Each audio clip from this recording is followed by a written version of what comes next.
Muy buenas, bienvenidos a Radio Filosofía. Seguimos a la sombra de Minerva y en esta ocasión tenemos el gustazo enorme de que nos acompañe Antonio Manfredi para hablarnos sobre su libro Fantasmas del Periodismo, que tenemos aquí, que acaba de salir al mercado y que tenéis disponible. Os pondremos también el enlace para que podáis acceder a él. Además de un pequeño fragmento, son 25 relatos, os leemos uno para que podáis también conocer exactamente de qué trata este libro, que también os contará algo más su autor.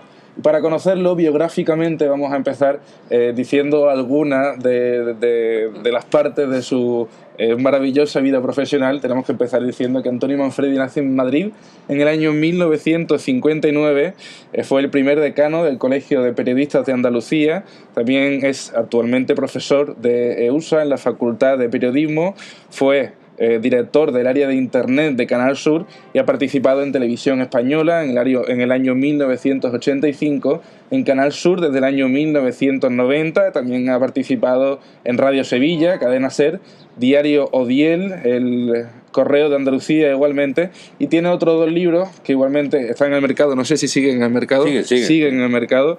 El primero de ellos fue El último papel, que es la biografía de Chanquete del año 1993, y también Piel de destierro de la editorial Sapere Aude. En esta ocasión, como decíamos, vamos con el libro Fantasmas del Periodismo. ¿Nos ha faltado algo por decir? No, gracias. Alguna cosa habrá faltado, seguro. Siempre, no seas modesto. Las cosas hay que hacer lo que a uno le gusta en cada momento. Y ahora toca esto. Maravilloso. ¿Y por qué pasa a escribir relatos? Pues porque ya llega tiene una edad y un sitio, entonces llega un momento en que la ficción realmente incorpora muchos elementos de divertimento. Uno ya escribe por entretenerse, no por hacerse millonario. Espero.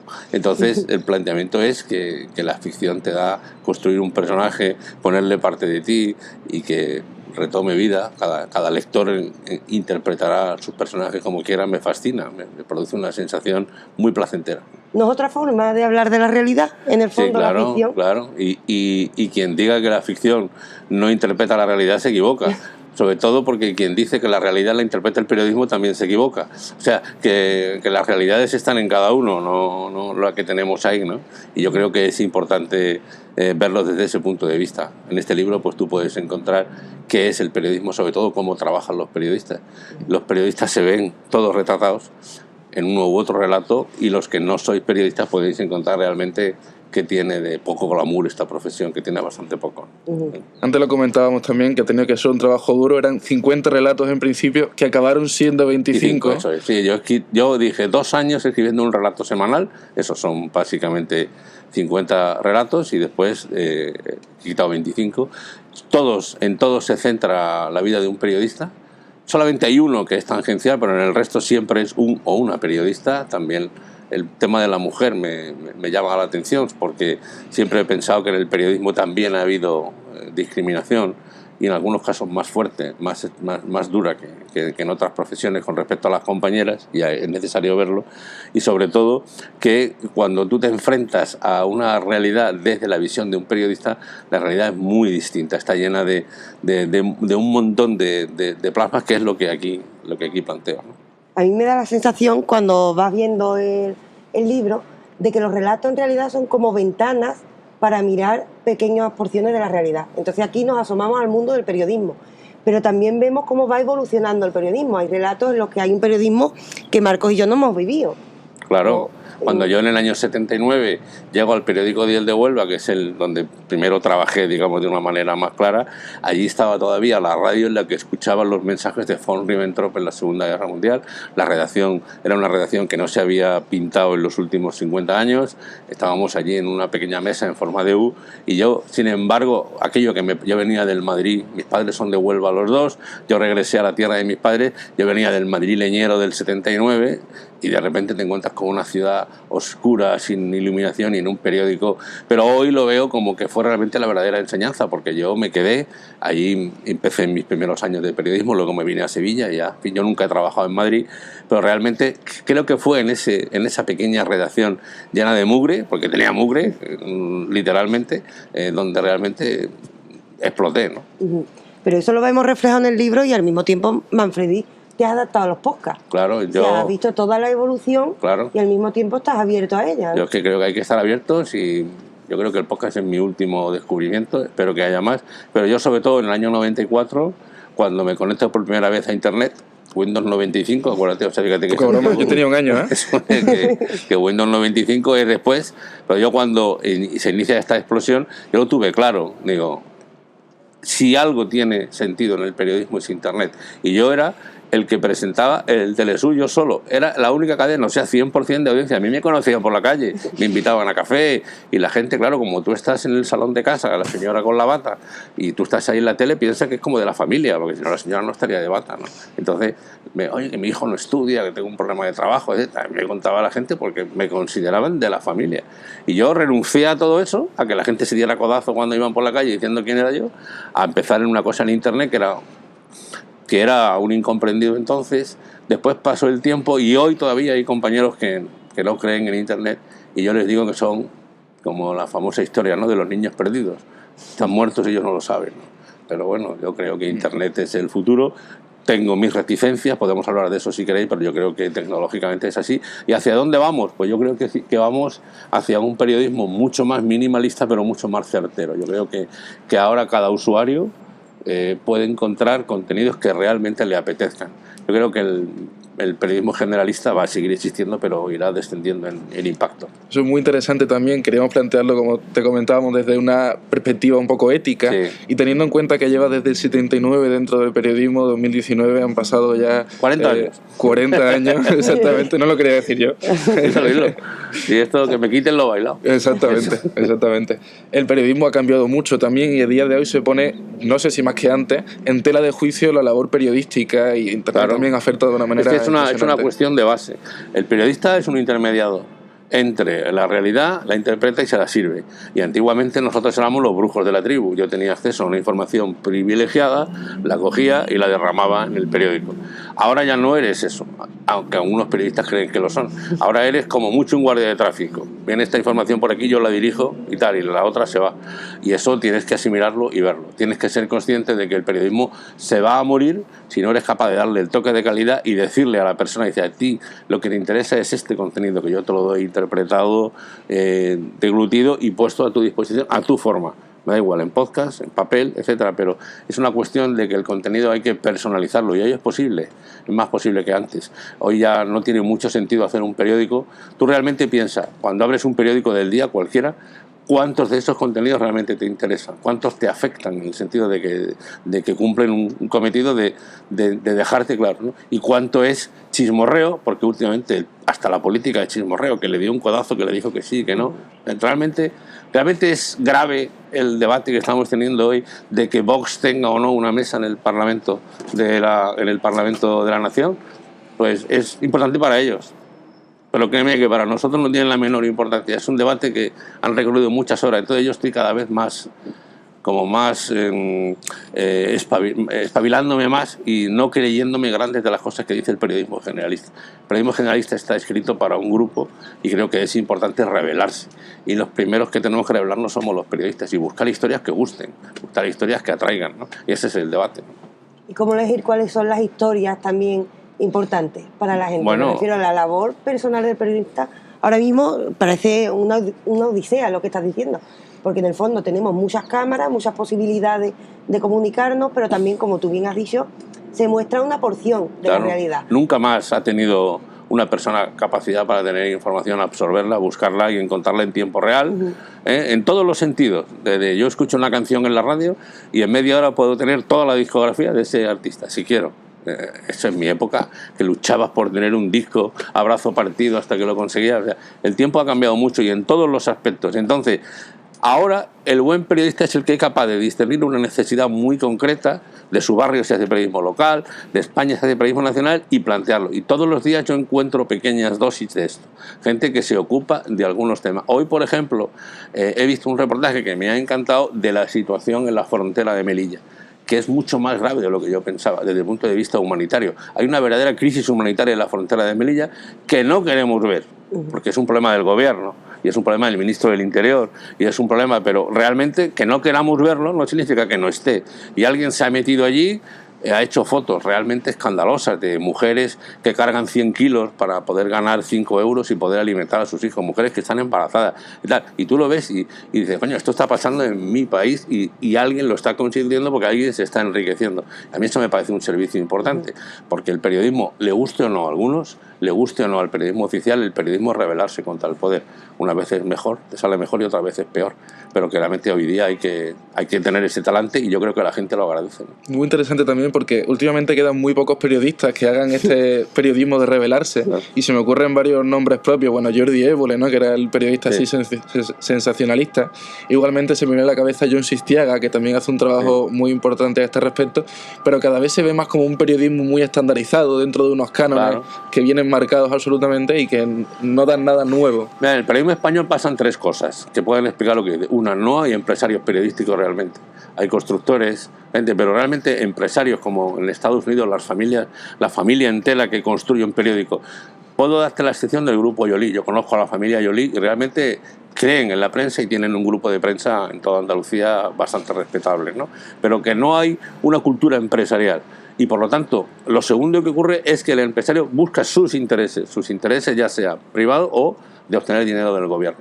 Y tercero, el poder se ha hecho con los medios. Entonces hoy día ningún periódico se enfrenta al poder. Y realmente yo he visto situaciones en Sevilla. Yo no me podía creer ver al director del periódico de Sevilla más importante de 3 letras solicitar el voto explícitamente para un candidato en las elecciones municipales. O sea, realmente el director del periódico estaba diciendo, vote usted esto. Dice, ¿por qué? ¿Por los intereses de la ciudad? No, por los intereses del periódico. Y eso es grave desde el punto de vista. Pues a la gente pensará que no tiene importancia, pero yo no puedo creerme que realmente es eso. Dé usted información suficiente para que después cada ciudadano vote lo que considere oportuno, si creemos en la democracia. Yo muchas veces me planteo si realmente el sistema democrático está precisamente en juego por los comportamientos de algunos grupos de presión económico que se traslucen en medios de comunicación, porque si no, no me explico algunos comportamientos.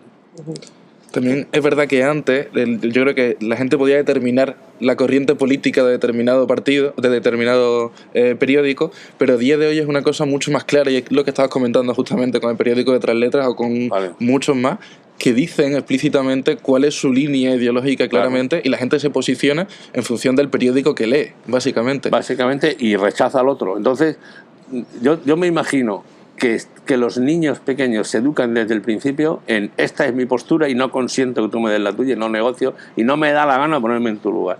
Esa es la civilización y la cultura que estamos desarrollando, una cultura de una posición dominante que es la mía y tú que eres un miserable y no tengo ningún interés en negociar contigo.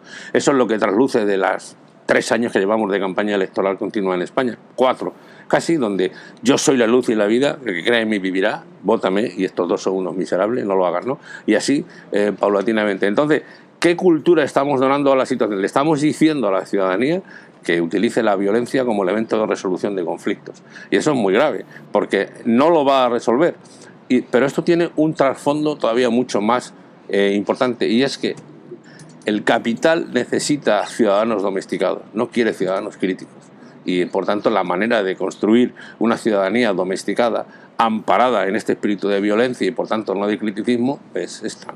Realmente se vive de una manera intensa. Hay una cosa en mi biografía que no he dicho y que quiero reivindicarla, que yo además soy paciente crónico y estoy en una asociación de pacientes y estoy viendo precisamente eso, cómo cuando tú te enfrentas a tu enfermedad con un espíritu crítico y diciéndole al médico yo voy a seguir el tratamiento, el médico cree en ti y te ponen buenos tratamientos. Entonces muchas veces yo solo tengo que decir a los pacientes, y en esto lo hago una traslación al ciudadano, tío, revélate, salta, déjate, salte de Netflix y de estas cosas, ve y habla y di las cosas con la cara, que no pasa nada, ¿no?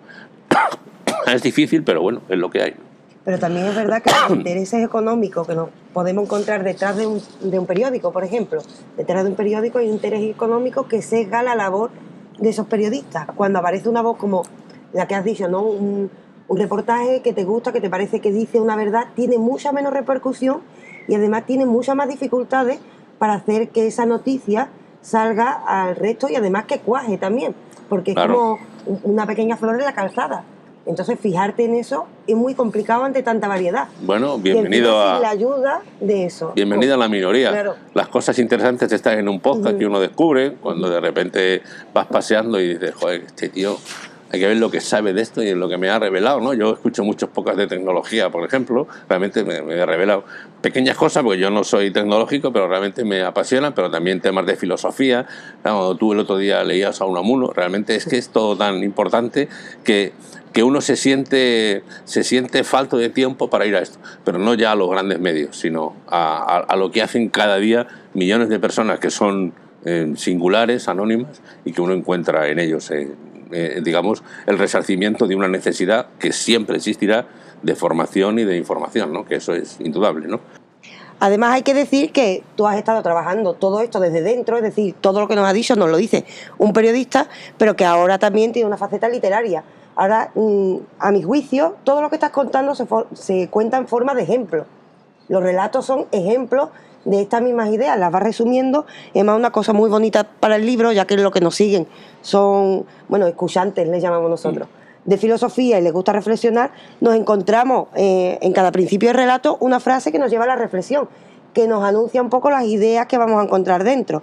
Mira, leo una de ellas, de Thomas Jefferson, nos dice: no podemos creer nada de lo que se lee en un periódico. La misma noción de verdad resulta sospechosa cuando está inmersa en ese transmisor de la abolición. Sí, Jefferson no era tonto, ¿no? ¿No? Que el propio medio, el medio es el mensaje que se dijo próximamente, y realmente esa es la realidad. Cuando una información es deglutida, digerida por un medio, produce un monstruo que es el que es. Es verdad que la información es necesaria cada vez más, por ejemplo, la información local, lo que pasa ahí abajo, lo que va a pasar ahí al lado, el tiempo que va a hacer, dónde puedes comprar, más barato, todo eso tiene cada vez más importancia, y eso está llegando. Pero lo que es la gran política, lo que es el mundo de Donald Trump, por ejemplo, es todo una pantomima que es así, que te crees o no crees, y que en realidad lo que está haciendo es oscurecer por detrás muchas otras cosas, ¿no? Cuando tú analizas la situación del mundo, el poder de China, la situación de Rusia, la situación casi bélica del mar de China, lo que está pasando en México, realmente de eso apenas hablamos, de los grandes desastres que está viviendo la humanidad, o lo que he comentado antes de la frontera de Melilla, que está aquí al lado, ¿no? Y de realmente que me parece una situación esclavista, literalmente, y consentida por las autoridades españolas, ¿no? Y no solo de esas situaciones políticas nos habla, también nos encontramos monstruos y dragones, monstruos Sí, que dan claro. mucho que pensar. Es que hay un dragón por ahí. Yo le he dado que muchas vueltas a cada... Incluso hasta el índice, hasta la ordenación tiene un sentido, ¿no? Y yo creo muchísimo, y siempre lo hago, yo dejo muchas minas, literariamente, tú dejas una mina para que le estallen al lector. Y entonces, en el mejor sentido de la palabra, entonces el dragón, por ejemplo, está lleno de contaminantes para que el dragón para ti represente una cosa, para él otra, para de cada uno. Y estoy convencido que cada uno va a ver el dragón, porque todos tenemos un dragón dentro. Yo lo único que hago es despertarlo y que el dragón camine por tu cabeza y te obligue a pensar lo que sea, ¿no? Y me hace gracia porque además el dragón está claro qué es lo que es, ¿eh? Es decir, y qué es a lo que va y qué es lo que ocurre, que está basado en un hecho real, por cierto. Pero realmente yo lo elevo un poco a literatura fantástica. Hay también otros relatos que es literatura policial, literatura erótica, que me he divertido con la mucho. Mujer también, el papel de la mujer. El papel de la mujer en algunos casos. Hay un relato en que una chica que tiene un lío bastante poco constructivo con su director entrevista a una actriz porno, y entonces es una traslación, ya que puta cara, ya que tal. Entonces realmente ella misma se plantea su condición de periodista, de cómo la tratan. En fin, me gustó un poco una venganza de esos grandes directivos que se aprovechan de gente más joven, ¿no? Y realmente hay algunas cosas que pasan bueno, realmente hay algo también de informática, de hackeo, algunos conceptos que yo he manejado para dar vida a un... Y es curioso porque este es un personaje que, como no tenía precio, no lo pudieron comprar. Qué raro, ¿no? O sea, sí, como no tengo precio no me puedes comprar, así que voy a por ti. No, por mucho dinero que me des no tengo precio, ¿no? Eso también parece extraño a día de hoy. Exactamente, es revolucionario casi, revolucionario, ¿no? sí. Hay cosas que empiezan a ser revolucionarias, ¿eh? Y entonces hay que ejercitarlas y verlas con claridad. Es verdad que yo ya a mis años me lo puedo permitir. También es verdad, estoy haciendo un ejercicio de sinceridad con esto, ¿no? Yo he aguantado muchos tirones, he sufrido mucho, y por eso he llegado a la conclusión de que ya va siendo hora de derramar algunas de las cosas que pienso ahí. En el fondo es más barato esto que ir al psicólogo, ¿eh? O sea, Desde luego, sí. Uno, digamos, expulsa sus fantasmas, ¿no? Autoreflexión y autoayuda también. Exactamente, justo. Y puede que también ayude a los lectores, porque hay mucha gente que seguramente empatiza con esas ideas, pero Claro, encontrar está ahí. ejemplos, ahí dice, pues no estoy Claro. solo. hay un compañero periodista que dice que en realidad es un tratado de periodismo, que debería estudiarle. Digo, bueno, pues perfecto que lo lean los alumnos, en fin, no lo sé. Yo creo que eso está pensado, insisto, está lleno de minas para que cada uno le estalle la suya. Las demás ni las verá, pero la suya dirá, ¡clac! ¡Bum! Le estallará y dirá, entonces habrá quien diga, a mí me gustó el relato 4, 9 y 11 y detesto los otros, y habrá quien diga todo lo contrario, ¿no? Yo me he encontrado ya con eso. Además, antes lo empezabas diciendo, que los periodistas pueden tener una visión diferente de los que no sean periodistas sobre el libro. Claro, claro. Y al hablar, y también conforme lo vamos contando en realidad, creo que es muy importante para la gente que no es periodista, para conocer también lo que se mueve en el mundo, pero justamente después de todo lo comentado me parece mucho más interesante para los periodistas jóvenes como nosotros, claro, también que que podáis verlo y que veáis la realidad de una profesión que tiene poco de glamour y mucho de es una profesión muy casi clandestina en algunos aspectos. Yo siempre he pensado que un chico, una chica joven, después de 10 años de desarrollo profesional, tiene derecho a tener su casa, a tener su vida más o menos estable y poder pensar en otra cosa más ya con 30 y tantos. Y el periodismo es imposible. Es una situación crítica. No digo que en otros no lo sean, ¿no? Pero a mí me da mucha lástima los comportamientos de algunas empresas que tienen visiones puramente capitalistas, ¿no? De una producción de información que eso pues tiene merma de calidad, ¿no? Y se ve, ¿eh? Cuando tú notas cuando la calidad con que está haciendo algo, cuando lo miras con los ojos profesionales, dices que claro, que es lo que hay. Desafortunadamente el capital parece que está entrando en todos los ámbitos, también en la filosofía. Eso te lo podemos decir nosotros. Se hace todo bastante complicado. Pero bueno, la verdad es que agradecemos muchísimo ese ejercicio de honestidad también a través del libro. Es un placer y con nosotros, queráis, por supuesto. Bueno, cuando tú quieras estás absolutamente invitado. Muchísimas gracias. Y igualmente. También se te puede escuchar a través de los podcasts. Sí, yo tengo un podcast, es pura historia, que se llama Tecnocincuentones, que es tecnología para cincuentones y sesentones ya. Es decir, esta gente que dice, esto es muy difícil, digo, no es muy difícil, escúchame y verás. Yo le presento soluciones también y tal, pero lo hago porque me divierte y porque me gusta un poco ejercitar la técnica, y además soy un enamorado del software libre. Yo hace tiempo que no uso Microsoft y lo llevo como una gala, es revolucionario también para mí. Tampoco soy de la secta Apple, sino que soy de Linux, ¿no? Y entonces realmente también para mí es un reto, porque yo no tengo, además tecnológicamente tengo pocas capacidades, hay por aquí cerca alguien que tiene muchas más, y entonces realmente yo que todos los días resuelva la edición de vídeo, la edición de audio, todo lo estoy resolviendo gracias a Linux, realmente para mí ha supuesto un aliciente. Desde luego que sí. Pero no es solo para cincuentones, hay que decir que todo el mundo puede entrar. No, claro, por supuesto. Pasa que es muy sencillo. Un tío joven lo lee y lo escucha y dice, pues ¿qué está contando? Obviedades, ¿no? Sí, es verdad, pero tu abuelo no. Joder, tu abuelo no es una obviedad, ¿no? Es así. Eso muestra que como siempre está la última. Desde luego, 100%. Así que nada, por nuestra parte ya despedirnos de esta entrevista. Aquí tenéis el libro una vez más, Fantasmas del Periodismo. Vamos a dejar el enlace abajo. El enlace, por supuesto, también a Tecnocincuentones para que podáis escuchar el podcast. Y desde luego ojalá podamos contar más veces contigo, Antonio. Lo que queráis. Es un auténtico gustazo. Os deseo mucha suerte, creo que hacéis un buen trabajo y ojalá que empecéis a cosechar los frutos, porque el tiempo de trabajo necesita reconocimiento. Que así sea. Suerte. Gracias.